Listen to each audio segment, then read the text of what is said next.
আসসালামু আলাইকুম প্রিয় শিক্ষার্থীরা। এইচএসসি পরীক্ষায়, বোর্ড পরীক্ষা বা কলেজ থেকে শুরু করে টেস্ট পরীক্ষা যত জায়গায় তোমার অ্যাকাউন্টিং এর সেকেন্ড পত্র অংশীদারি ব্যবসার এমসিকিউ আসে না কেন এবং এমসিকিউর জন্য কি কি বেসিক লাগবে এবং সাজেশনমূলক 30টা এমসিকিউ অ্যানালিসিস এই টপ করার জন্য এই অধ্যায় থেকে সকল এমসিকিউ তুমি কভার আপ করতে পারবা তুমি আমার এই ক্লাসটা করলে এবং নোট করলে। তো চলো শুরু করা যাক আমাদের আজকের ক্লাসের অ্যানালিসিস, সাজেশন এবং এমসিকিউর বেসিক এবং এমসিকিউ রিলেটেড যে ম্যাথ আছে সবকিছু খুঁটিনাটি এ টু জেড একটি ক্লাসের মাধ্যমে কভার আপ হয়ে যাবে ইনশাআল্লাহ। তাই ক্লাসটা মন দিয়ে করবা, পজ করবা যখন তোমার নোট করতে হবে এবং বুঝে বুঝে শেষ করবা, ঠিক আছে? আর এখন শুট দিচ্ছি আমি আজকে প্রায় রাত 4টা বাজে। সো রাতে শুট দিলে তোমাদের জন্য সাউন্ডটা ভালো আসে, তো কষ্ট করতেছি, তুমি একটু কষ্টের মর্যাদাটা দিও। ভালো করে পরীক্ষা তুমি এসএসসি যদি তুমি 26 27 যেই ব্যাচ হোক না কেন 25 তোমার সবার জন্য। এক কথায় তুমি কলেজে পরীক্ষা হবে তাও তোমার জন্য গুরুত্বপূর্ণ। এক কথায় আমি এমন ভাবে সাজাইছি বোর্ডের কোশ্চেন, টেস্ট পেপারের কোশ্চেন, বিভিন্ন কলেজের কোশ্চেন থেকে 30টা কোশ্চেন সিলেক্ট করে অ্যানালাইসিস করেছি, বেসিক ক্লিয়ার করতেছি এবং নোট করাচ্ছি। তাহলে তুমি এবং অ্যাডমিশনের জন্য কি কি লাগবে লাস্টে 5টা 6টা এমসিকিউ সলভ করাচ্ছি। তুমি এ টু জেড এই ক্লাসের মাধ্যমে নিজে গুছিয়ে নিতে পারবা। প্রতি মাসের শেষে ভালো করে খেয়াল করো, প্রতি মাসের শেষে এত টাকা করে উত্তোলন করে সারা বছরে ম্যাথ এমসিকিউ এটা কত টাকা, এত পার্সেন্ট উত্তোলন করে সুদ কত টাকা। উত্তোলনের ক্ষেত্রে 3টা ক্যারিটারিয়া আছে। হ্যাঁ, নাম্বার 1 বড় ভাই, নাম্বার 2 ছোট মেজো ভাই, ছোট ভাই। আচ্ছা আমি যদি বলি প্রথমে 6.5%, 6.5 মাস, 6 মাস এবং 5.5 মাস। তার মানে যদি উত্তোলন মাসের প্রথমে হয় তাহলে 6.5 মাসের সুদ ধরতে হবে, মাসের মাঝে হলে 6 মাসের সুদ ধরতে হবে, মাসের শেষে হলে 5.5 মাসের সুদ ধরতে হবে। দেখো তো উত্তোলনের 3টা ক্যারেক্টারের মধ্যে মাসের প্রথমে এটা, মাসের মাঝে এটা, মাসের শেষে এটা। তা বলো তো এইটা সব থেকে বড়, তাহলে আমি বলতে পারি বড় ভাই। এটা আছে মাঝখানে মেজো ভাই, মেজো ভাই মাঝে থাকে আর বড় ভাই মানে কি সে সিনিয়র হয়। মেজো ভাই এটা ছোট ভাই লাস্টে থাকে, ঠিক আছে? তাহলে বড় ভাই, মেজো ভাই, ছোট ভাই। তার মানে প্রথম কথা হচ্ছে মাসের শুরুতে বললে 6.5 মাসের সুদ ধরতে হবে, মাঝে বললে 6 মাসের সুদ ধরতে হবে এবং শেষে বললে 5.5 মাসের সুদ ধরতে হবে।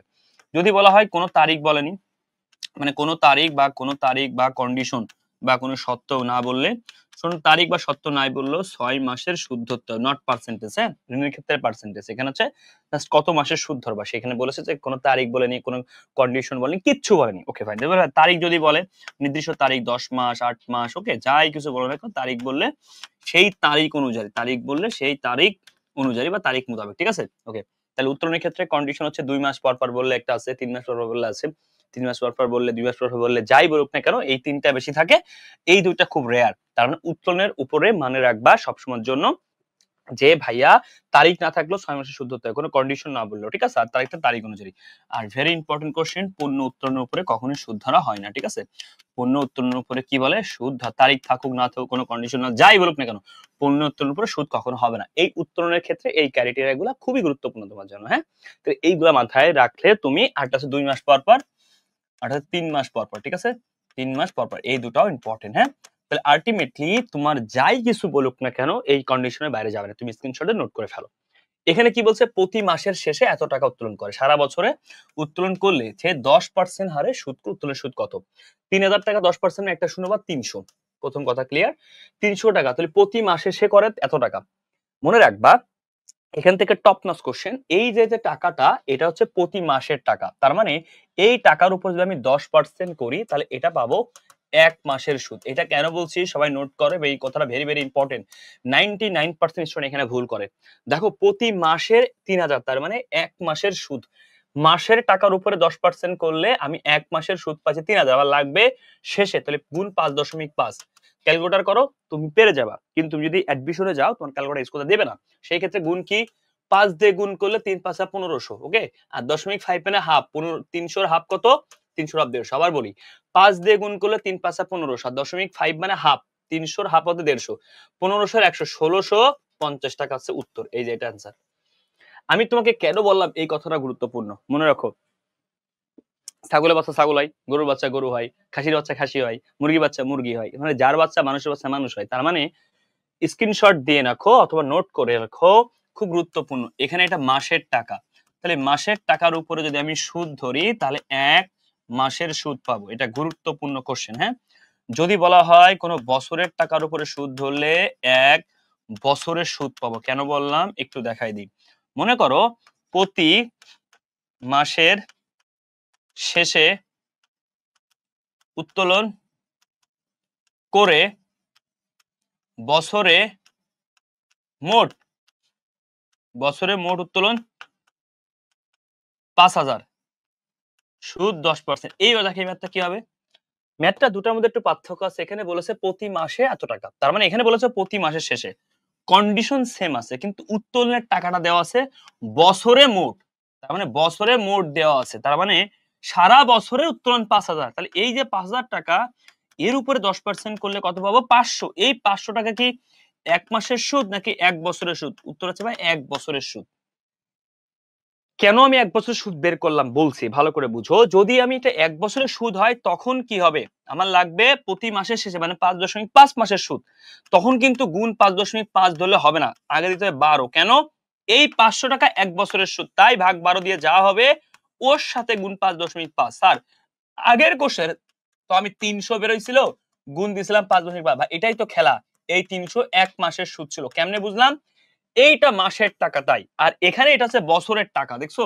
এই জন্য আমরা ১২ দিয়ে ভাগ দিয়ে গুণ দেব ৫.৫। তাহলে কখন আমরা ১২ দিয়ে ভাগ দিব আর কখন ভাগ দিব না, কথাটা খুবই গুরুত্বপূর্ণ। সবাই এখানে ভুল করে। হইছে? যখন আমরা দেখবো যে সারা বছরের টাকা, যদি এখানে বলতো এত টাকা করে বছরের মোট উত্তোলন, তাহলে আমি ৩০০ ভাগ দিতাম ১২, তারপরে গুণ ৫.৫। তার মানে পুরো বছরের টাকা দেয়া থাকলে ১২ দিয়ে ভাগ দিয়ে মাসের টাকা কনভার্ট করব। আর মাসের টাকা দেয়া আছে, তাহলে তো আমি মাসের সুদই পেয়েই গেলাম, কোনো সমস্যা নেই। Thank you so much. যদি এখানে বলতো এই অঙ্কেই যদি বলতো মাসের মাঝে, তাহলে আমি কি করতাম? ৩০০ দিতাম গুণ ৬। যদি বলতো মাসের শুরুতে ৩০০ গুণ ৬.৫। ওকে, এখানে মাসের কথা বলেছে, ঠিক আছে, জাস্ট গুণ দিতাম, এভাবে চেঞ্জ হয়ে যেত। তার মানে তুমি একটা উত্তোলনের সূত্র দিয়ে তুমি সবগুলো উত্তোলন কভার করলা। আসো আরেকটা ক্লিয়ার করি, তোমার আসলেই ক্লিয়ার হয়েছে কিনা। প্রতি মাসে দেখো খেয়াল করে, প্রতি মাসের প্রথমে দেখো, মাসের প্রথম মানে ৬.৫ মাস, এত টাকা করে সারা বছরে, হ্যাঁ ওকে, মাসের টাকা দেওয়া আছে ১৫০০। তাহলে ১৫০০ গুণ 10%, একটা শূন্য বাদ, ১৫০ টাকা হচ্ছে এক মাসের সুদ। ৬.৫ গুণ ৬.৫। স্যার এখানে কি মাসের টাকা? ইয়ে, এটা মাসের টাকা দিয়ে, ঠিক আছে। তাহলে ৬ দিয়ে গুণ করো, ৬ গুণ ১৫০, ৬ পূর্ণাঙ্গ ৯০, ৯০০। ০.৫ এর ১৫০ মানে ০.৫ মানে কি ১৫০ এর অর্ধেক কত? ৭৫, তাই না? ৯৭৫ টাকা অ্যান্সার, এই যে ঠিক আছে। ওকে, ৯৭৫ টাকা। ওকে, তাহলে উত্তোলনের ক্ষেত্রে আমার মনে হয় তোমরা অনেকটাই ডেভেলপ করে ফেলাইছো, রাইট? অংশীদারি মূলধনের সমষ্টিকে কি বলে? বলেছে অংশীদারি মূলধনের সমষ্টি। Okay fine. দেখো এই কোশ্চেন এখানে ক্লিয়ার। দেখো অংশীদারি মূলধনের সমষ্টি, ও সরি এখানে উদ্দীপকটা মিস্টেক আছে। ২ নাম্বার কোশ্চেন, এটা স্কিপ করো, কোনো প্যারা নেই, ঠিক আছে? এটা স্কিপ করতে পারো, অথবা আমি তোমাকে একটা উদ্দীপক তৈরি করে দিই, তখন প্যারা নেই তো তোমার তো করতে, তুমি ম্যাথটা শিখে নাও, বেসিকটা শিখাই তো অনেক গুরুত্বপূর্ণ, তাই না? ধরে নাও এখানে অংশীদার আছে ১, ২, দুইজন। এখানে এই যে দুইজন এ আর বি, দুজন অংশীদার। এই যে এই ব্যক্তির মূলধন আছে ১.৫ লক্ষ টাকা, ঠিক আছে? এর মূলধন ১.৫ লক্ষ টাকা, বেসিকটা শিখে নাও। এবং বি যে ব্যক্তি, এর মূলধন হচ্ছে ১ লাখ টাকা, সুদ হচ্ছে 10%। তাহলে বলো তো মোট মূলধনের সুদ কত? তাহলে ভাই যখন মূলধনের সুদের সমষ্টি বলবে, তখন এই দেখো ১.৫ লাখ টাকার উপরে যদি তুমি 10% করো, ১৫,০০০ টাকা সুদ মিস্টার এ। আর মিস্টার বির ক্ষেত্রে ১ লাখের ১৫% করলে, সরি 10% ১০,০০০, তাহলে ১৫ আর ১০ ২৫, এই যে শেষ। তার মানে যখন কোন মূলধনের সুদের কথা বলবে, দুইজনেরটা বের করে একসাথে আমি বসাই দিব, শেষ। এরকম করলে হয়ে যাবে। তো এটা হচ্ছে আমার মূলধনের সুদ, ঠিক আছে ভাইয়া? Okay fine. এবার আসো, মূলধনের সুদ ক্লিয়ার। এখানে যে বন্টনযোগ্য মুনাফা চেয়েছে, দেখো একটা উক্ত ব্যবসায় আমি জানি না বন্টনযোগ্য মুনাফা সে অ্যামাউন্টটা কত, বাট চেয়েছে, কোনো সমস্যা নেই। যাক, আসো তাহলে বন্টনযোগ্য মুনাফা আমি কেমনে বের করি। বন্টনযোগ্য মুনাফা হচ্ছে আমার নিট লাভের থেকে খরচগুলো বাদ দিতে হয়, আগে শিখো। বন্টনযোগ্য মুনাফাটা কি, ভেরি ইম্পর্টেন্ট। বন্টনযোগ্য মুনাফা হচ্ছে এরকম, খুব ভালো করে শোনো। আমি একটা বেসিক তোমাকে দিই, তুমি এখান থেকে কভার আপ করতে পারো যে বন্টন কেমনে বের করতে। মনে রাখো, একটা ম্যাথ লিখে ফেলো, তুমিও নোট করো। নিট মুনাফা হচ্ছে ৫০,০০০ টাকা, ঠিক আছে? ওকে, বেতন, বেতন হচ্ছে তোমার ধরো, সরি ১ লাখ টাকা ধরো তুমি, ঠিক আছে? ১ লাখ টাকা, হ্যাঁ। বেতন হচ্ছে তোমার, এর বেতন হচ্ছে তোমার ৫,০০০, ঠিক আছে? Okay fine. এর বেতন কত? ৫,০০০ টাকা, ফাইন। ওকে, এর বেতন হচ্ছে কত? ৫,০০০ টাকা, ঠিক আছে? মূলধনের সুদ, মূলধনের সুদ ধরুন এর আগের অঙ্কে কত বেড়েছিল? ২৫,০০০, হ্যাঁ ধরে নিলাম ২৫,০০০ টাকা, কোনো সমস্যা নেই। না, বেতন একটু বাড়াই দিই, কারণ হচ্ছে একেও কম বেতন হলে আসলে কেউ চাকরি করতে চাবে না, তাই না? বেতন ধরে নেওয়া হচ্ছে তোমার ৩০,০০০ টাকা। ওকে, এটা বেতন। আচ্ছা, মূলধনের সুদ পাইছি, গেল। আর কি, আর কিছু নাই। Okay fine.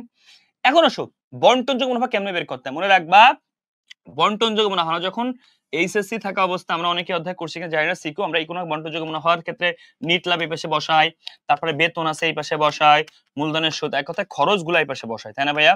খরচগুলো এই পাশে বসাই 25। তো দেখো তো এখানে 100, এখানেও 100, এখানে 30 আনলো 25, কত 55, 30 আর 25 হচ্ছে 55, 55,000 টাকা বাদ দাও, তাহলে 1 লাখ থেকে 50,000 বাদ দিলে কত থাকে? 1 লাখ থেকে 45, 35,000 টাকার নাম হচ্ছে বন্টনযোগ্য মুনাফা। এই মুনাফাটা কারা পাবে? এই মুনাফাটাই যে কয়জন থাকবে এ আর বি বা সি, যে কয়জন থাকবে তারা পাবে। কি অনুপাতে পাবে? তাদের মুনাফা যে বন্টন অনুপাত আছে, মুনাফা বন্টন যদি 2:3 থাকে পাবে, যদি সমান থাকে সমান ভাবে পাবে, যদি 40% 60% থাকে সেইভাবে, যেইভাবে থাকবে সেইভাবে পাবে। তারপরে এই অঙ্কে ফলো না করে আমি যেইভাবে তোমাকে বন্টনযোগ্য শিখাইছি এটাই, এই অঙ্কে ইনফরমেশন গ্যাপ আছে। তার মানে ভাই আমি কি বুঝলাম? বন্টনযোগ্য মুনাফা বের করার ক্ষেত্রে আমি যে নিট মুনাফা থাকে তার থেকে খরচগুলো বাদ দেবো। এখন আসলে খরচ কি কি থাকে লিখে নিতে পারে, মূলধনের সুদ থাকে, বেতন থাকে, কমিশন থাকে, ঋণের সুদ থাকে, ঠিক আছে? আর উত্তোলনের সুদ কি? উত্তোলনের সুদ এটা হচ্ছে আয়, উত্তোলনের সুদ যদি থাকে এটাই পাশে বসাবো, ঠিক আছে? উত্তোলনের সুদ একটা আয়, এটাই পাশে বসাবো, ঠিক আছে? ডান। আসো তাহলে আমরা এটাও ক্লিয়ার করে ফেললাম আমরা, হ্যাঁ ডান, আলহামদুলিল্লাহ, এখানে সমস্যা নাই। আচ্ছা এই কোশ্চেন দেখো, পরিবর্তনশীল মূলধন, ভেরি টপ নচ কোশ্চেন। মূলধন দুই প্রকার, এটাতে মাথায় রাখবে, একটা হচ্ছে স্থায়ী মূলধন, হ্যাঁ একটা হচ্ছে স্থায়ী মূলধন পদ্ধতি, একটা হচ্ছে পরিবর্তনশীল মূলধন পদ্ধতি। খুব গুরুত্বপূর্ণ কোশ্চেন, হ্যাঁ। যখন স্থায়ী একটা আছে স্থায়ী, একটা হচ্ছে পরিবর্তনশীল, ঠিক আছে? একটা হচ্ছে স্থায়ী, একটা হচ্ছে পরিবর্তনশীল। যখন আমার অঙ্কে স্থায়ী থাকবে তখন চলতি হিসাব ফলো করতে হয়, চলতি হিসাব মনে রাখবে। কেন চলতি হিসাব আমরা বলতেছি, তাহলে স্থায়ী একটা পরিবর্তনশীল, যখন পরিবর্তনশীল ফলো করো তখন একটাই হবে, কোনো পার্থক্য নাই। আর স্থায়ী ফলো করলে একটা দুইটা ফলো করতে হবে।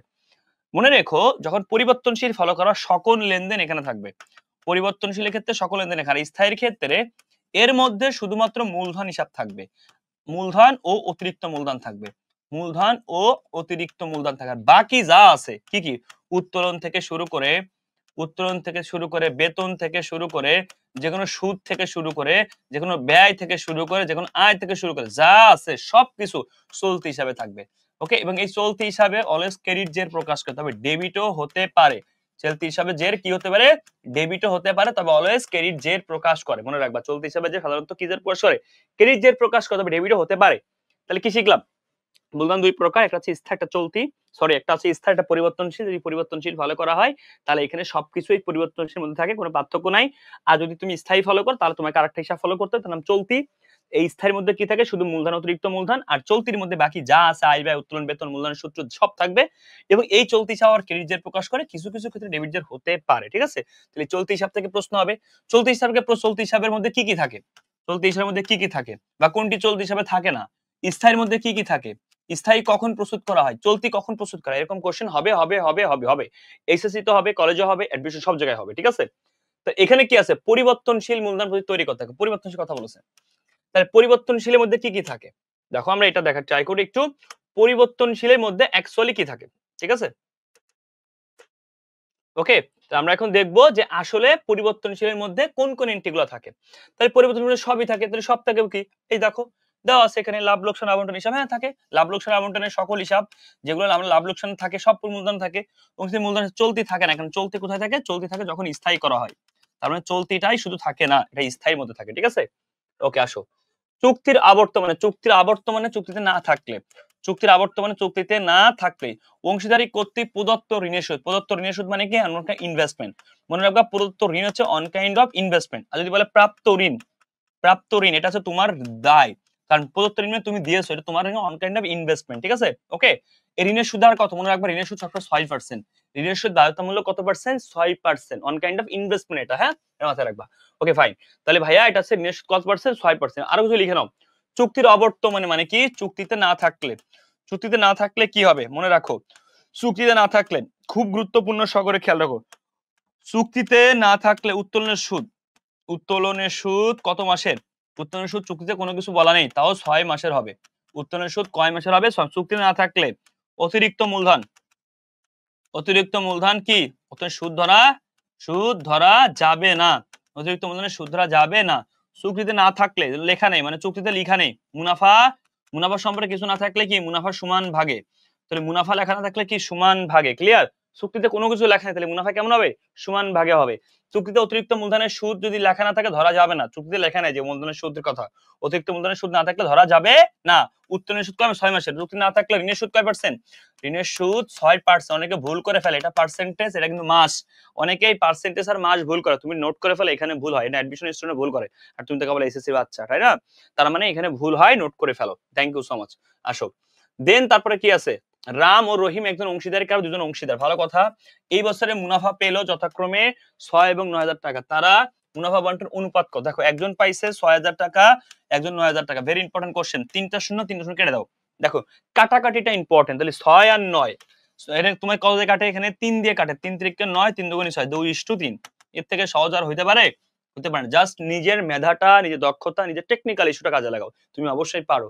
জাস্ট তুমি একটু নিজেকে বলো যে হ্যাঁ আই ক্যান ডু, এবং ভাইয়ের ক্লাস করা মানে আমার এই এমসিকিউতে একদম প্রো হয়ে যাবো, ভাইয়া যেভাবে অ্যানালিসিস করাচ্ছে এভাবে যদি আমি পড়তে থাকি। আর এই সবকিছু এই বইগুলোতে আছে, sure plus accounting, sure plus management. এবং আমাদের এডমিশনের জন্য গাইড থাকতে চাইলে আমাদের এডমিশন বইগুলো ফলো করতে পারো। এখন থেকে তুমি আমাদের যে কোনো ব্যাচে ভর্তি হতে পারো, এডমিশনের ব্যাচ আছে, আমাদের এইচএসসির ব্যাচ আছে, তুমি পূর্ণাঙ্গভাবে প্রস্তুতি নিতে চাইলে নিতে পারো। আশা করি তুমি ক্লাস দেখতেছো, ভালো লাগলে তুমি অবশ্যই হবা, ঠিক আছে? এটা বলার অপেক্ষা রাখে না, বাট ভালো করে মন দিয়ে ক্লাসগুলো করবা, ঠিক আছে? অলওয়েজ অলওয়েজ মন দিয়ে ক্লাস করবা। দেখো তাহলে এটা ক্লিয়ার হয়ে গেল, এটা একটা পানির মতো কোশ্চেন, ঠিক আছে? দেখো অংশের চলতি হিসাবে কোনটি অন্তর্ভুক্ত হবে না? ভেরি ইম্পর্টেন্ট কোশ্চেন, মনে আছে? এই যে তোমাকে আমি পড়াইছিলাম যে চলতি হিসাবের মধ্যে কি মূলধন হয় না, মনে আছে? একটু আগে বলেছিলাম মূলধন, এই সুদ কিন্তু বলেছিলাম সুদ হয়। ওই আমি একটু আগে লেখাইছিলাম মূলধন, অতিরিক্ত মূলধন, এগুলো কি মূলধন, স্থায়ী মূলধনের অংশ বলেছিলাম না? স্থায়ী অংশ, স্থায়ীর মধ্যে যায়, এটা তুমি পারো আশা করি। কমিশনের পরিমাণ, ভেরি টপ নচ কোশ্চেন এটা, ঠিক আছে? কমিশনের ক্ষেত্রে খুব গুরুত্ব মাথায় রাখবে। এখানে কি আছে বলেছে, অংশীদারি কারবারে চার্জ করার পূর্ব, তাহলে চার্জ করার পূর্ব নিট লাভ। আর এখানে কি বলেছে, চার্জ করার পরবর্তী নিট লাভ। ভালো করে চার্জ করার পরবর্তী নিট লাভ। দেখো তো মনে রাখবা, যখন এই যে এই মুনাফাটা কিসের উপরে আছে, ভেরি ইম্পর্টেন্ট কোশ্চেন। আমি কিন্তু তোমাদেরকে একবার বুঝাবো, একবার বুঝে নিবা। এই কোশ্চেন অ্যাডমিশনেও কাজে লাগবে, অ্যাডমিশন স্টুডেন্ট ভুল করে, এসি স্টুডেন্ট তো ভুল করেই। জাস্ট একটা টেকনিক শিখাবো। এখানে কি আছে, মুনাফাটা কার উপরে, নিট প্রফিট হচ্ছে পূর্ব, এটা হচ্ছে পূর্ব। আর এখানে কি আছে, এই কমিশনটা কার উপরে, কমিশন হচ্ছে পরবর্তী, তাহলে মিললো না। এটা হচ্ছে পূর্ব, এটা হচ্ছে পরবর্তী, তার মানে মিললো না। এটা হচ্ছে পূর্ব, এটা পরবর্তী, তার মানে মিললো না, অমিল।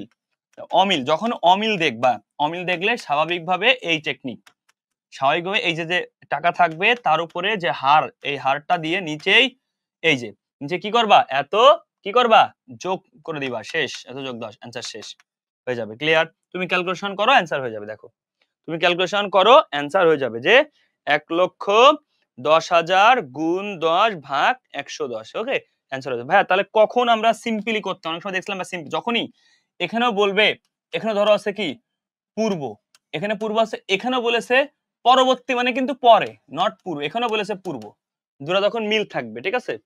দুটো যখন মিল থাকবে, পূর্ব পূর্ব যখন মিল থাকবে, তখন কি করব, এই যে 1,10,000 জাস্ট 10%, তাহলে যখন মিল থাকবে, অথবা এখানে থাকবে কি পরবর্তী, পরবর্তী এখানেও থাকবে কি পরবর্তী, যখন এই দুটা মিল থাকবে। তার মানে এখানে বলেছে পূর্ব, এখানেও পূর্ব, মিল আছে, এখানে পরবর্তী, এখানে মিল আছে, মিল থাকলে স্বাভাবিক পার্সেন্টেজ করে দেব। যখন মিল থাকবে তখন স্বাভাবিক পার্সেন্টেজ হবে। এখন অমিল থাকবে, অমিল মানে কি, এখানে আছে পূর্ব, এখানে পরবর্তী, এখানে পরবর্তী, অমিল আছে না, এই যে পূর্ব পরবর্তী অমিল আছে, অথবা এখানে পরবর্তী, এখানে পূর্ব, মানে এক কথায় পূর্ব পূর্ব যখন মিলবে, পূর্ব মানে আগে, তখন হচ্ছে আমার সাধারণ। যখন বলেছে পূর্ব, এখানে বলেছে পরবর্তী, অমিল। আবার হতে পারে পরবর্তী পরবর্তী মিল, মিল। আবার হতে পারে পরবর্তী পূর্ব অমিল। দেখছো, তাই এক কথায় এই যে এটা এটা পূর্ব মিল হলে সাধারণ, পরবর্তী পরবর্তী মিল হলে সাধারণ, কিন্তু অমিল যেমন পূর্ব ওখানে পরবর্তী, এখানে পরবর্তী ওখানে পূর্ব, এই অমিল হলে তখন এই টেকনিক।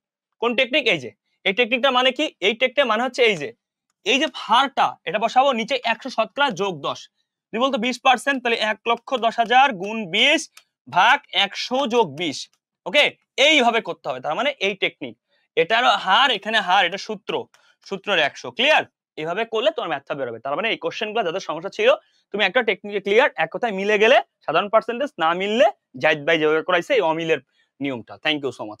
আশা করি তুমি বুঝে গেছো, এই কোশ্চেন তোমার সমস্যা ছিল, তুমি মজা পাইছো আশা করি।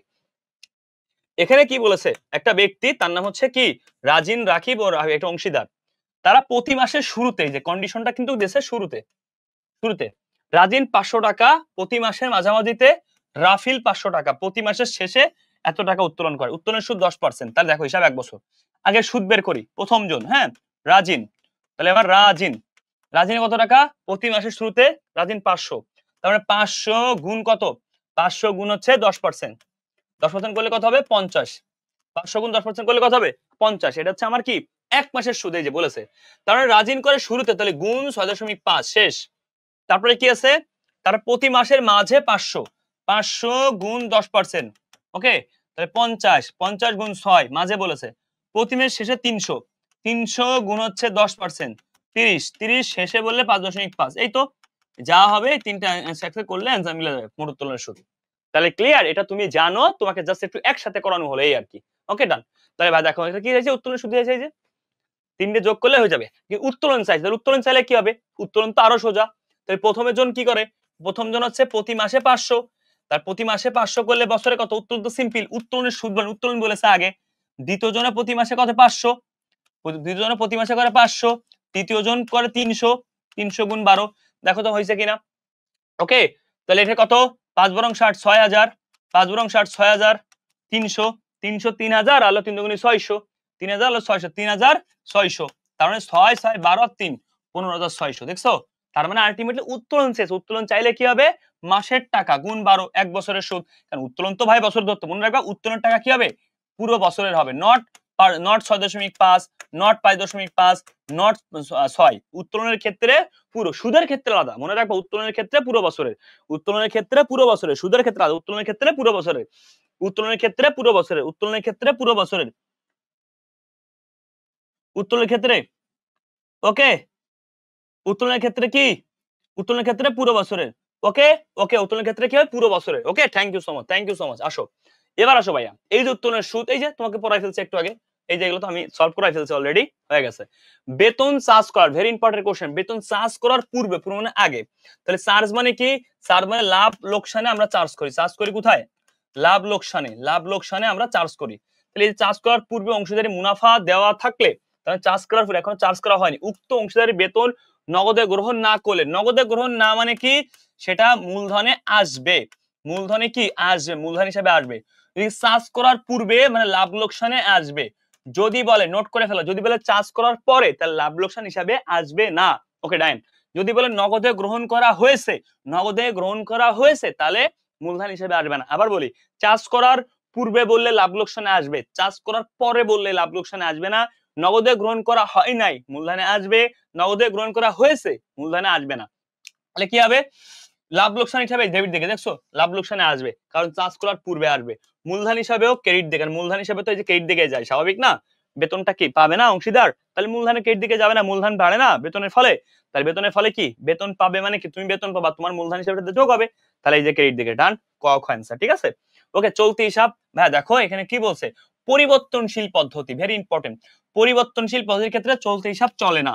যদি এখানে বলতো স্থায়ী পদ্ধতি, তাহলে অ্যান্সার কি হতো?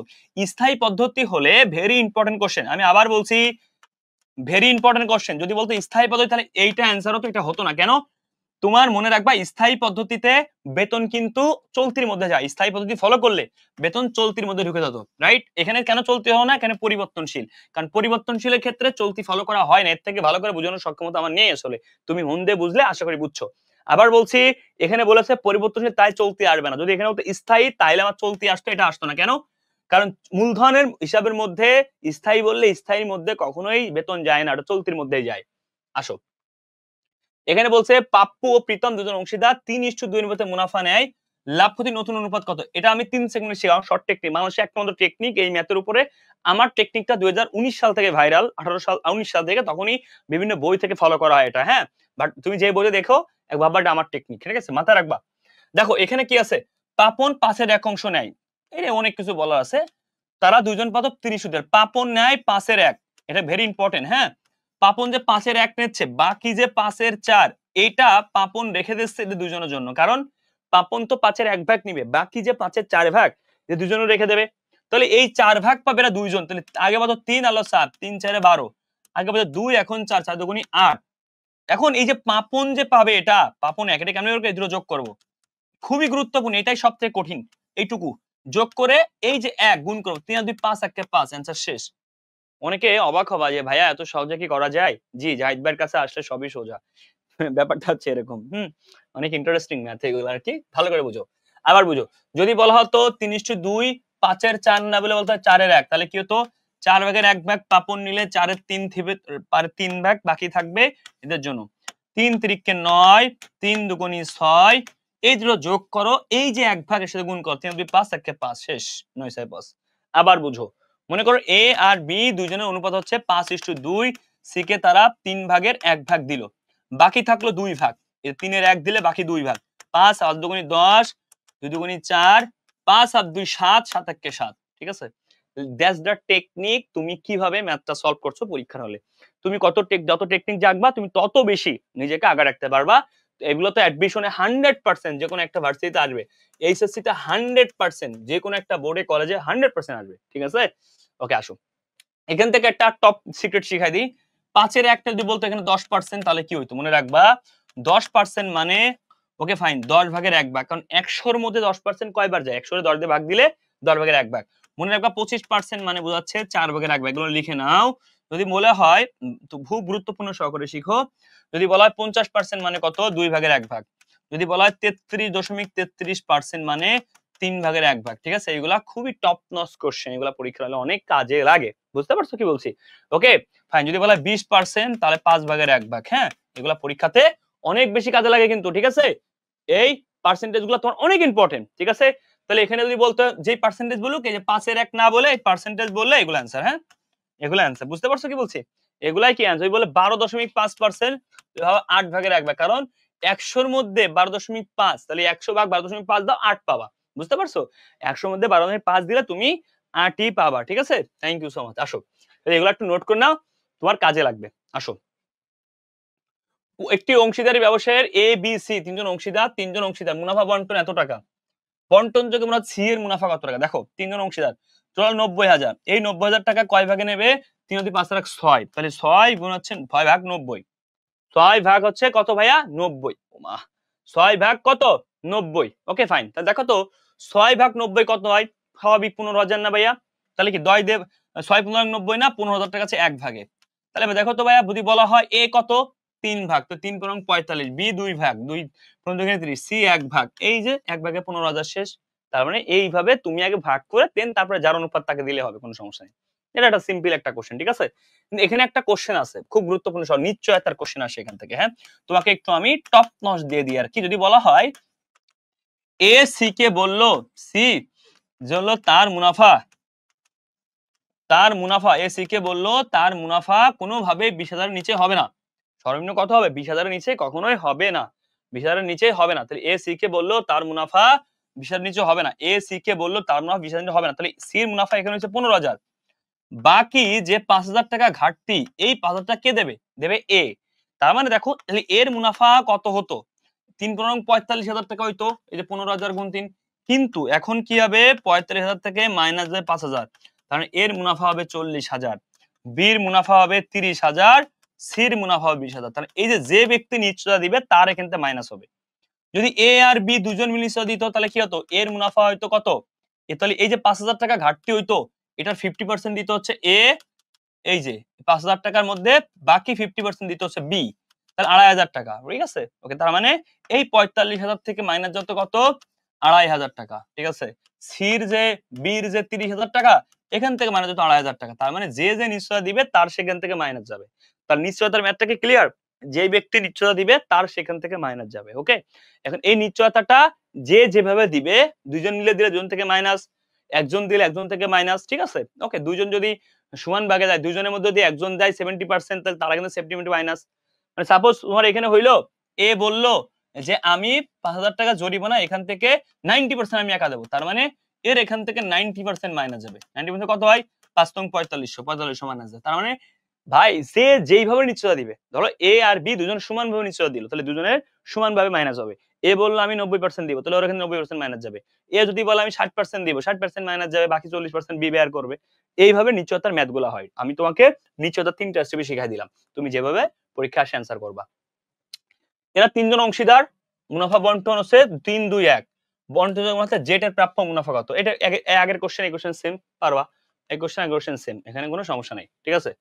দেখো এখানে বলছে সি কে, দেখো এ ও বি দুজন অংশীদার, তাদের দুজনের মুনাফা অনুপাত 3:2, 20 সালে বি এর মাসিক বেতন এত টাকা, ভালো কথা, মাসিক এত টাকা, তাহলে মাসে যদি এত হয় গুণ 12, আচ্ছা বছরে একটা পাবো। মুনাফা ছিল এত টাকা, তারা 5 এর 1 অংশ হারে সত্ত্বে সি কেও নিল। আচ্ছা সি কে যখন নিছে তাহলে মুনাফা কত টাকা হয়েছে? আচ্ছা এটা একটু বের করে ফেলি। 5 ভাগের 1 ভাগ দিতে সি কে, তাই না? তাহলে বাকি আছে 5 এর 4 ভাগ। 3 4 এ 12, 4 হলো 4 দুগুণী 8, 3 আর 2 5 একে 5, তাহলে 12 8 5 নতুন মুনাফা। এটা লাগবে আমার, ঠিক আছে? এটা আমার লাগবে, ঠিক আছে? ওকে দেখো, তাহলে এখানে বলেছে সি কে নতুন অংশীদার। তাহলে দেখো আমি নতুন মুনাফা পাইছি। মানে মুনাফা অনুপাত পাইছি, এটা 12 8 5, দেখেন মুনাফার পরিমাণ চাইছে। আচ্ছা মুনাফা কেমনে বের করব দেখো। প্রথমত এখানে কি আছে? এখানে তুমি বলতে ভাই এত মুনাফা দেওয়া আছে, এখানে কিন্তু নিট মুনাফা আছে, বন্টনযোগ্য মুনাফা নাই। নিট মুনাফা আর বন্টনযোগ্য মুনাফা সম্পূর্ণ আলাদা। বন্টনযোগ্য মুনাফা কেমনে বের করে? নিট মুনাফা বসে থাকে, মনে আছে?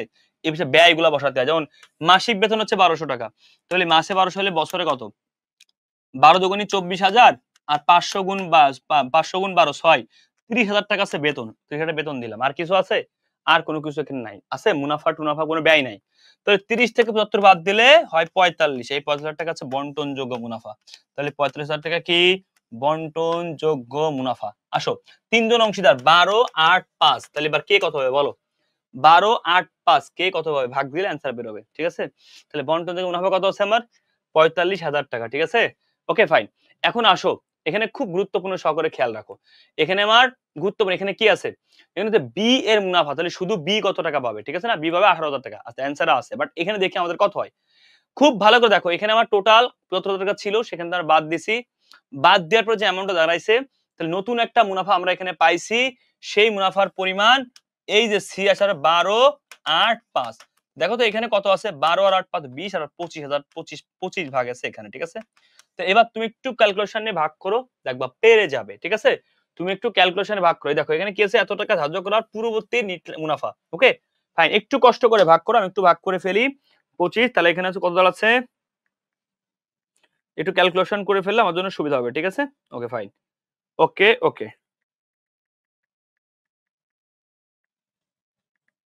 ডান ডান। রে মোবাইল পড়ে গেছে, দেখছো কত যন্ত্রণা, কত কিছু হয় একটা সুর দিতে গেলে বা একটা কাজ করতে গেলে, আসলে কত রকম ঝামেলা পথে। দেখো দেখো এখানে তাহলে কি আছে? টোটাল মুনাফা কত বের হয়েছে আমার? আগে দেখো মুনাফা বেড়েছিল 75,000 টাকা, এটা সরি এই মুনাফা তো 75,000 না, মুনাফার পরিমাণ আছে 45,000 টাকা। কেন? এই যে মাসিক বেতন হচ্ছিল এত টাকা ছিল, তার আমার মুনাফা বের হয়েছিল হচ্ছে 75,000 টাকা থেকে বাদ দিলে 45,000 টাকা মুনাফা। ওকে 45,000 টাকা টোটাল মুনাফা। কিন্তু এই জায়গাটা আমার খুব গুরুত্বপূর্ণ সহকারে দেখার দরকার আছে, মুনাফা কত টাকা আছে, ঠিক আছে? এই যে এখানে বলা আছে মুনাফার পরিমাণ টোটাল 12 8 5, নতুনটা বের হয়েছে। তার মানে 12 আর 20 25, তাহলে এটা ভাগ দাও 25। 25 ভাগ দিয়ে যা হবে এর সাথে গুণ দেবো আমি, বি কত? 8। দেখো এই জায়গাটা তাহলে আমার টোটাল 45,000 ভাগ হচ্ছে 25 গুণ হচ্ছে 8, 14,400 বেরোবে। এটা আছে, যদি অ্যান্সারে ভুল থাকলে ভুল, এটা আমার সঠিক অ্যান্সার, মুনাফার পরিমাণ। ওকে বি এর মুনাফা এত টাকা। এখন এখানে দুইটা কোশ্চেন হইতে পারে। এক নম্বর কোশ্চেন, বি এর মুনাফা, হ্যাঁ বি এর মুনাফা 14,400। ওকে কিন্তু যদি কখনো বলা হয় যে বি প্রতিষ্ঠান থেকে মোট কত পাবে, বি মোট কত পাবে, এই কোশ্চেন অন্য কোন কোশ্চেনে আসবে, তখন কি হবে? 14,400 তো পাবে, আর বেতন পাবে কত? 30,000 টাকা। কেন? এই যে 2500 আমার প্রতি ইসে হলে মাসে হচ্ছে, বছরে সারা বছরে কত হবে? সারা বছরে হচ্ছে 30,000 টাকা হয়। এই দেখো 14,400 যোগ 30, তাহলে টোটাল 44,400 টাকা হচ্ছে আমার কি, তার টোটাল প্রাপ্য। কিন্তু সে মুনাফা বাবদ পাবে 14,400। ক্লিয়ার? তাহলে মুনাফা বাবদ কত হবে? 14,400। এবার আসো এই দেখো এখানে বি এর মুনাফা বাবদ কত হবে? বি এর মুনাফা 14,400 হবে। এখানে কি আছে? ভুল আছে, হ্যাঁ এটা আনসার 14,400 হবে। আসো তারপরে কি আছে? যদি বলা হয় এ বি সি এর মুনাফা বন্টন অনুপাত কত, এই যে 12 8 5, এটা বের করেছিলাম আমি। Okay fine. যদি বলতো বি এর মোট প্রাপ্য কত, মোট প্রাপ্য আছে ওই যে 14,400 যোগ হচ্ছে 30,000। কেন ভাই? আমরা সবাই জানি যে টোটাল প্রাপ্য বলতে তার বেতন যদি পায় তাও পাবে, উত্তোলনটা মাইনাস হবে, হ্যাঁ মানে এক কথায় যে টোটাল সে কত টাকা পাবে আর কি, সরি উত্তোলনের সুদ থাকলে মাইনাস হবে, মূলধনের সুদ থাকলে যোগ হবে, টোটাল প্রাপ্যটা বোঝাবে তখন সে টোটাল কত পাবে। অংশীদারি কারবার চুক্তির আবর্তমানে একটি কথা শিখাইছিলাম, চুক্তির আবর্তন মানে কি? চুক্তি না থাকলে আমি শিখাইছিলাম লিখে লিখে যে লাভ লোকসান সমান ভাবে, হ্যাঁ সকলে বাধিত অংশীদার গ্রহণ করা যায় না, এটা স্বাভাবিক। ফার্মের অংশীদারি ব্যবসায় এটা জাস্ট মানে জাস্ট রিডিং পড়া, তুমি দেখলেই হবে আর কি, কঠিন কিছু না। এটা দেখো বছর শেষে কারবারে লাভের পরিমাণ দেয় এত টাকা, ভেরি ইম্পর্টেন্ট কোশ্চেন। হ্যাঁ 3 জন অংশীদার, অংশীদার কয়জন? 3 জন। এখানে বলা আছে তারা কারবারে লাভ লোকসান 2 ভাগের 1 ভাগ মানে এক কথায় 1/2 1/3 1/6 এই অনুপাতে বন্টন করে। হ্যাঁ, এখন দেখো ক গ কে এককভাবে নিশ্চয়তা দেয়, যে ক দেবে গ কে, তার মানে ক এই ব্যক্তি গ কে নিশ্চয়তা দেয়, বলে তার লাভের অংশ 25,000 টাকা হবে। তাহলে এই গ লাভের অংশ 25,000 হবে। এই যে একটু আগে তোমাকে আমি নিশ্চয়তার ভেরিফিকেশন পড়াইছি, ভ্যারিয়েশন পড়াইছি, তুমি এখন পারবা ইনশাআল্লাহ। এখন আসো তো এখানে এই যে অনুপাত, এই অনুপাত তাহলে কেমনে বের করব? প্রথমে এখান থেকে আমি কি করতে পারি বলতো? প্রত্যেকটা থেকে একটা জিনিস দেখতে পাচ্ছি 2 3 6। আমাকে একটা কথা বলতো, লসাগু করলে কত হয়? 2 3 6। দেখো তো ভাইয়া, লসাগু কত হয়? তাহলে আমি 2 দিয়ে ভাগ করতে পারি। 2 1 কে 2, এটা 3, এটা হচ্ছে 3। 3 দিয়ে ভাগ করতে পারি। 1 1 1। তাহলে 3 দুগুণী 6 আসছে লসাগু, তাই না ভাইয়া? তাহলে আমি 6 লসাগু হলে কি করতে হবে? দেখো তো, প্রত্যেকটার সাথে তুমি গুণ 6 করে দিলেই হয়ে যাবে। হ্যাঁ? তাহলে কত? 3 দুগুণী 6। তাহলে দেখো তো ভাইয়া, দেখো খুব 6 1 কে 6, 6 ভাগ 2। 6 1 কে 6 ভাগ 2 তাহলে হবে 3। 6 1 কে 6 ভাগ 3 2। ওকে, ফাইন। 6 1 কে 6, 6 ভাগ 6। 6 1 কে 6 মানে উপরে গুণ হয়ে যাবে 6/6 1। তো 3 2 1 এটা হচ্ছে নতুন অনুপাত। এটা হচ্ছে আমাদের অনুপাত। এই ফ্র্যাকশন আকারে থাকলে আমি এভাবে বের করি। সবাই একটু মন দিয়ে বুঝো। ফ্র্যাকশন আকারে থাকলে এভাবে বের করো। নতুন অনুপাত 3 2 1। এটা ক্লিয়ার? তাহলে নতুন অনুপাত হচ্ছে 3 3:2:1। এবার আসো, বছরের মুনাফা লাভের পরিমাণ হচ্ছে 1,20,000। এখন এখানে খুব গুরুত্বপূর্ণ সূত্র দেখো, লাভ তার মানে এটাই বন্টনযোগ্য লাভ, এটা নট নিট লাভ। ভালো করে বুঝো, কারণ এখানে এটাই আমার কি বছর শেষে বলেছে, বছরে লাভ দাঁড়াইছে কত? এত টাকা। তাহলে এই 1,20,000 টাকা, এই টাকাটা আমার কে কত পাবে? 3 2 5। তার মানে তোমার 3 2 5 আর 6, এক ভাগে কত? 1/20,000 টাকা। ঠিক আছে? তাহলে আমার ক কত পাবে? 1/20,000 হলে ক পাবে 60,000। খ কত পাবে? খ পাবে হচ্ছে 40,000। গ কত পাবে? গ পাবে 20,000। কিন্তু এখানে কন্ডিশন, এই গ ব্যক্তি তো 25,000 পাবে মিনিমাম, তাহলে আরো 5,000 পাবে। এটা কে দেবে? এই যে এইখানে নিশ্চয়তার খেলা, ক দেবে, কারণ ক নিশ্চয়তা দিয়েছে। তার মানে কর এখান থেকে 5 মাইনাস, তার মানে ক পাবে 55। Okay fine. খ পাবে 40 আর গ পাবে হচ্ছে 25। এখানে কার মুনাফা চেয়েছে? অ্যান্সার যা আসবে তা আমি বের করে ফেলাইছি। আমি সবই বের করে ফেলাইছি, তোমাকে অ্যানালাইসিস করালাম। তুমি যাতে পরবর্তী এরকম ম্যাথ সব পারো। ঠিক আছে? তাহলে এখানে কঠিন একটা জিনিস শুধু এই যে এই হারটা। তাহলে আসো তো, পারবা কিনা? এই যে দেখো কি বলেছে, ক্ষয় লাভের অংশ ভাই, এই যে স্বাভাবিক 40,000 দেওয়া আছে। ওকে ভাই, লাভের নিশ্চয়তা ঠিক রাখতে ক ব্যক্তি গ কে কত টাকা দিবে? 5,000 টাকা দিবে। হয়ে গেল। তার মানে সবই সোজা যদি তুমি এনালাইসিস করে পড়ো। তোমার কাছে কোনো কিছু কঠিন না। শুধু কঠিন কোনটা? যেটা তুমি পারো না বা করো না, যেটা তুমি ট্রাই করো, যেটা তুমি পারোনি, যেটা তুমি কখনো চেষ্টা করোনি। আলটিমেটলি তুমি অনেক ভালো স্টুডেন্ট, অনেক ভালো করতে পারো যদি তুমি কথা শোনো, যদি তুমি সঠিক গাইডলাইন ফলো করো। হ্যাঁ? তোমার জন্য কোনো কিছুই আসলে কঠিন না। তুমি জাস্ট নিজেকে কঠিন বানাই ফেলো। আচ্ছা, এই কোশ্চেনটা দেখো তো, বলেছে অনুপাত মুনাফা 2:1। তৃতীয় জনকে 5 এর 1 ভাগ দিয়ে নতুন অনুপাত কত? নতুন অনুপাত জাহিদ স্যারের টেকনিক। 5 ভাগের 1 ভাগ দিলে বাকি থাকে 5 এর 4 ভাগ। এই 4 ভাগ এরা পাবে। 4 দুগুণী 8, 4 1 কে 4, 2 এর 1 3, এই 3 1 কে 3। জাহিদ স্যারের টেকনিক শেষ। এই যে শেষ। ঢাকা বিশ্ববিদ্যালয় 19-20 এর কোশ্চেন, চট্টগ্রাম বিশ্ববিদ্যালয় 12 তো, রাজশাহী 18-19। ভার্সিটিতে নতুন অনুপাত আসে। তুমি পারছো। আমার দোষ না, আমার কোনো ক্রেডিট না, তোমার ক্রেডিট। তুমি পারছো, তোমার দ্বারা সম্ভব। তুমি এখন থেকেই এমন একজন মানুষের ক্লাস করতেছো, যেই মানুষের ক্লাস যদি একটু অ্যানালাইসিস করে নোট করে করা যায়, এইচএসসি পান্তা পানি, অ্যাডমিশন বোনাস। দিন শেষে তো ঢাকা বিশ্ববিদ্যালয়ে পড়তে চাও নাকি? রাজশাহীতে পড়তে চাও, আন্ডারে গুচ্ছর যে কোনো ভার্সিটিতে পড়তে চাও, খুলনা, সাহাস, চট্টগ্রাম। তাহলে যেই ভার্সিটিতে পড়তে চাও কেন, এখন থেকে তো আগায় আছো। তুমি এইচএসসি 27 হও, 25 হও, 26 হও, যেই বাজ হও, এই ক্লাসগুলো তো তাদের জন্য নেওয়া আছে। অধ্যায় ভিত্তিক এমসিকিউ অ্যানালাইসিস সাজেশন। তার মানে যেকোনো বোর্ড পরীক্ষা এগুলো কাজে লাগবে। কলেজের পরীক্ষার্থী সব জায়গায়, এবং অ্যাডমিশনের জন্য আগে থাকতেছো। তুমি তোমার বন্ধুদের শেয়ার করবা, জাহিদ ভাইয়ের সাথে এখনই যুক্ত হয়ে যাবা। জাহিদ ভাই যেকোনো একটা বই পড়া শুরু করো। অ্যাকাউন্টিং লাভার্স এর যে এইচএসসির বই আছে, অ্যাডমিশনের বই আছে, কোশ্চেন ব্যাংক আছে। কি লাগবে? অ্যাকাউন্টিং ওয়েবসাইটে যাও বা রকমিতে যাও, অর্ডার করো। বা আমাদের সাথে এখনই যুক্ত, আমার পেইড বেজে পড়ো। পড়ে নিজেকে আগায় রাখো। ঠিক আছে? তুমি যে কোনো জায়গায় পড়ো না কেন, তুমি আমার কাছে পড়লে অ্যাটলিস্ট এইচএসসি তে প্লাস নিয়ে টেনশন নাই, অ্যাডমিশন আগে থাকবা। আর অ্যাডমিশনে পড়লে তো আলহামদুলিল্লাহ, আমাদের গত বছর ঢাবি ফার্স্ট ছিল, রাবি সেকেন্ড ছিল, সরি রাবি ফার্স্ট ছিল। এবছর রাবি সেকেন্ড, জাহাঙ্গীরনগর জগন্নাথে third, Jahangirnagar third. Huge top result. এবং বাংলাদেশের যে স্টুডেন্ট আমাদের কাছ থেকে চান্স পায়, তা পুরো বাংলাদেশের অনলাইনে প্রাইভেটও পড়ে না। আমাদের কাছে গত বছর 56 জন চান্স ছিল। এই বছর এক গুচ্ছতে 1000 প্লাস চান্স পাইছে সব মিলায়। তুমি কল্পনাও করতে পারবা না আমাদের থেকে চান্সের হার কত। তুমি আমাদের গুগল ড্রাইভ চেক করে দেখতে পারবা, আমাদের ওয়েবসাইট গুলো দেখতে পারবা। তো এই যে কোশ্চেনটা তুমি পারছো, তোমার ক্রেডিট, কারণ তোমার বেসিকটা ডেভেলপমেন্ট, তুমি হিরো, তুমি এখানে সব, আমি কেউ না। ঠিক আছে? ক্যামেরার এপাশ থেকে আমি খালি শুট দিয়েছি, আর কিছু না। হ্যাঁ, আমার মেধাটাকে তুমি কাজে লাগাও, তুমি ভালো করবা, তুমি অনেক অনেক এগিয়ে থাকবা যদি তুমি এগুলো ভালো করে নোট ডাউন করে কমপ্লিট করতে পারো। ওকে, অংশীদারি ব্যবসা যেখানে স্থায়ী, যে বলেছিলাম এই কোশ্চেন পরীক্ষায় আসে। এই যে দেখো, এখানে এই জায়গাটা খেয়াল করো, যেখানে স্থায়ী থাকে, তাহলে স্থায়ী যেখানে থাকে সেখানে কি হয়, বাকি অংশ কি চলতি হিসাব থাকে। আচ্ছা কি কি এই যে বলেছে, এই কোশ্চেনটা ঘুরাই দিছে, সেখানে লাভ ক্ষতির অংশ, মূলধনের উপর সুদ, উত্তোলনের উপর সুদ, এগুলো কোথায় থেকে বিবদ্ধ হয়? এই যে স্থায়ী থাকলে চলতি ফলো করা, এই যে অ্যান্সার শেষ। তার মানে চলতির মধ্যে কি থাকে, লাভ ক্ষতি থাকে, মূলধনের সুদ, উত্তোলনের সুদ, এগুলো তোমার আমি আগেই বলেছিলাম, বেতন থাকে, সব থাকে না। সেই কোশ্চেন এখানে আমার মুখের কথা এই যে ঢাকা বিশ্ববিদ্যালয়ের রাজশাহী কেড়ে নিয়ে অ্যান্সার কোশ্চেন করছে, ঠিক আছে। ওকে ফাইন, আসো নেক্সট। তারপর দেখো মতিন, যতীন, রথিন তিনজনের 4:2:1 অনুপাতে মুনাফা বন্টন করে নেয়। তারা মতিন রতিনকে বছরে দেয়, মতিন মানে এই ব্যক্তি রতিনকে বছরে মুনাফা নিশ্চয় দেয়, উক্ত বছরে মুনাফা এত টাকা। আমার কি প্রমাণ লাগবে? তার মানে মুনাফা দেওয়া আছে, এই যে মুনাফা দেওয়া আছে, তাহলে আগে কি করবা, 56,000 ভাগ দিবা 4/2 = 7, 4/2 ভাগে ভাগ দিবা, 7/56, 1 ভাগে কত, 8,000। এবার দেখো এই যে 10,000 টাকা রতিন কম পাবে, তো এই যে 2,000 টাকা ভর্তুকি দেবে। এই কোশ্চেন তোমাকে আগেও করাইছে, এইচএসসি তে আসছে, এই কোশ্চেন ঢাকা বিশ্ববিদ্যালয়ে আসছে। তার মানে তুমি এখন থেকে কতটা ডেভেলপমেন্ট, কতটা আগায় আছো, তুমি খালি নিজেকে একবার ভাবো যে আমি কি করতেছি, তুমি নিজেও জানো না তুমি আসলে কতটা আগায় আছো, ঠিক আছে। এটা সবই তোমার ক্রেডিট, কারণ তুমি পরিশ্রম করে করে কষ্ট করে ক্লাসগুলো করতেছো এবং তুমি শিখতেছো। বিথি, চৈতি অংশীদার ব্যবসায়, তুমি স্ক্রিনশট দিয়ে নিজেই কোশ্চেন করো। আরে ভাই নতুন অনুপাত চেয়েছে, তুমি পারবা না? 3:2 অনুপাত, হ্যাঁ এই দেখো 3-1 বাকি থাকে 2, তো ওই যে 3 আর 2, 3 দুগুণী 6, 2 দুগুণী 4, 2 দুগুণী 4, 3 আর 2 5 আর 1 5।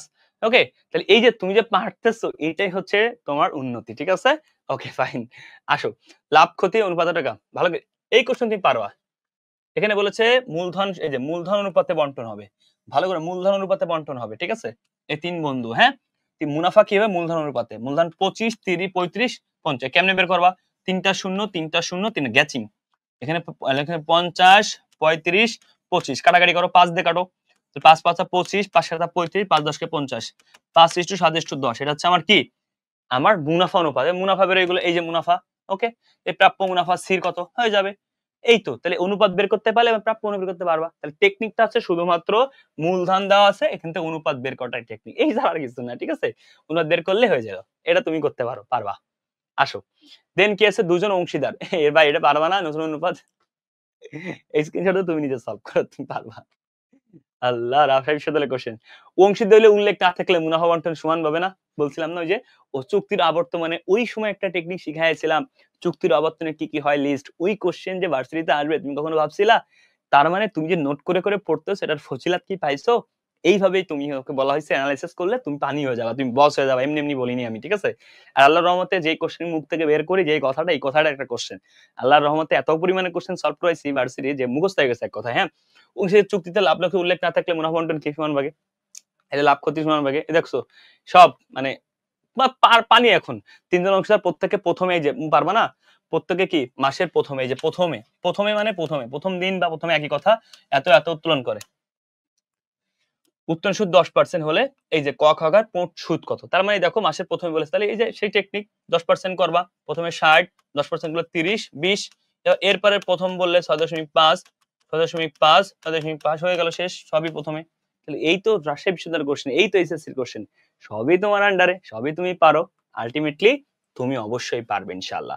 আমাদের যে কোনো বই, যে কোনো কোর্সে ভর্তি হতে চাইলে এই নাম্বারে কল করো, অথবা আমাদের সাথে তুমি যদি কানেক্ট হতে চাও accountinglovers.com ওয়েবসাইটে যোগাযোগ করে এইচএসসি এবং অ্যাডমিশন তুমি সেখান থেকে পরীক্ষা দিতে পারবা, তুমি বই অর্ডার করতে পারবা, তুমি আমাদের কোর্স কিনতে পারবা, তুমি আমাদের সকল ব্যাচে ভর্তির জন্য তুমি accountinglover.com অথবা এই নম্বরে হোয়াটসঅ্যাপ করো, আমাদের সাথে আজই যুক্ত হয়ে যাও, যে কোনো বইয়ের মাধ্যমে, কোর্সের মাধ্যমে বা এইচএসসি বা অ্যাডমিশনের মাধ্যমে। আমার জন্য দোয়া করবা, আমার এই রাত জাগা পরিশ্রম যেন সফল হয়, তুমি যেন ভালো করতে পারো। ক্লাসের নোটগুলো অ্যাকাউন্টিং লাভার্স গ্রুপে শেয়ার করবো, আমি দেখবো এবং বেস্ট নোট ক্লাকে পুরস্কার দিব। সবাই সবার বাবা মা নিয়ে সুখে থাকো, বাবা মার জন্য কিছু করো, যারা তোমাকে এত কষ্ট করে মানুষ করছে, একটা ভার্সিটির সিট যেন তোমার হয়, সেই লক্ষ্যে এগিয়ে থাকো। আসসালামু আলাইকুম ওয়া রাহমাতুল্লাহি ওয়া বারাকাতুহু। স্বপ্ন এখন থেকে দেখা শুরু করো, আমাদের সাথে থাকো। ওকে, স্টে হ্যাপি, স্টে